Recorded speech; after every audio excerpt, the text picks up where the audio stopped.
एक छोटे से गांव में दो अच्छे दोस्त रहते थे जिन हमेशा जंगल की रहस्यमय कहानियां सुनते आए थे। रामू ने श्यामू से कहा, आज हम जंगल में एडवेंचर करने जाएंगे, तुम डरना मत, मैं तुम्हारे साथ हूँ। श्यामू थोड़ा घबराया हुआ था, लेकिन रामू की बातों से उसे थोड़ी हिम्मत मिली और वह मान गया। दोनों ने बैग में पानी की बोतल, कुछ बिस्किट और एक छोटी सी टॉर्च डाली और जंगल की ओर चल पड़े। जंगल में घुसते ही दोनों को एक अजीब सी शांति का एहसास हुआ। पेड़ों की हरी भरी छाव, जंगली फूलों की खुशबू और पक्षियों की चहचहाहट ने उन्हें मंत्रमुग्ध कर दिया।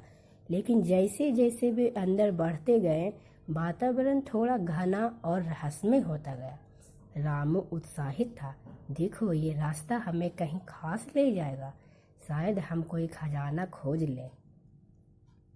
श्यामू डरते हुए बोला, रामू, मुझे लग रहा है कि हमें यहाँ नहीं आना चाहिए था, यह जंगल बहुत घना और डरावना है। रामू ने हंसते हुए कहा, तुम डरते हो, लेकिन चिंता मत करो, हम तो बस थोड़ी सी एडवेंचर कर रहे हैं। वे दोनों एक संकरी पगडंडी पर चलने लगे।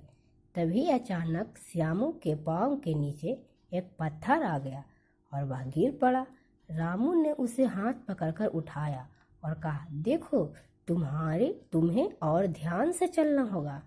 जैसे ही श्यामू ने कदम बढ़ाया, उन्होंने एक अजीब सी आवाज़ सुनी।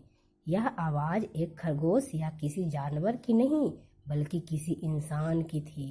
रामू ने श्यामू को इशारा किया और वे दोनों धीरे धीरे आवाज़ की ओर बढ़े। कुछ ही देर में उन्होंने एक पुराना और खंडहर सा घर देखा जो पेड़ों के बीच घिरा हुआ था। घर में से वहीं अजीब सी आवाज़ आ रही थी। यह क्या हो सकता है? श्यामू ने घबराते हुए पूछा। चलो देखते हैं, रामू ने साहसिकता से कहा। वे दोनों धीरे धीरे खंडहर के पास पहुँचे। जैसे ही वे अंदर गए, उन्होंने एक पुरानी किताब मिली जो धूल से भरी हुई थी। रामू ने किताब को खोला और उसमें एक पुरानी नक्शा देखा। नक्शे पर एक बड़ी सी गुफा का संकेत था जो जंगल के दूसरे छोर पर स्थित थी। यह नक्शा तो किसी खजाने का है, रामू ने खुशी से कहा। श्यामू थोड़ा डरते हुए बोला, क्या हम सच में वहाँ जाएं?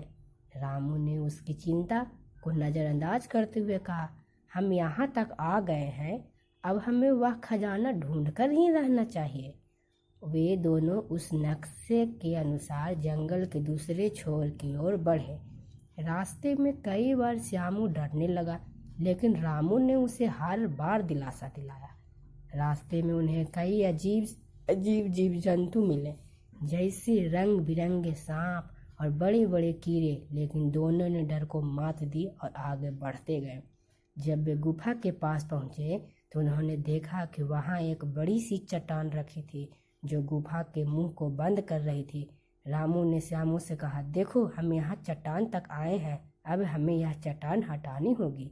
दोनों ने मिलकर बहुत कोशिश की, लेकिन चट्टान हिली नहीं। रामू को एक आइडिया आया। उसने चट्टान के पास कुछ पत्थर जमा किए और एक बड़ा पत्थर उठाकर चट्टान पर मारा। अचानक चट्टान खिसक गई और गुफा का मुंह खुल गया। दोनों उत्साहित हो गए। गुफा के अंदर अंधेरा था, लेकिन रामू के पास टॉर्च थी। वे गुफा के अंदर घुसे और कुछ दूर जाने के बाद उन्होंने एक बक्सा देखा। बक्से के ऊपर एक ताला था, लेकिन रामू ने पास पड़े औजारों से उसे खोल लिया। बक्से में सोने चांदी के सिक्के, बहुमूल्य रत्न और प्राचीन आभूषण थे।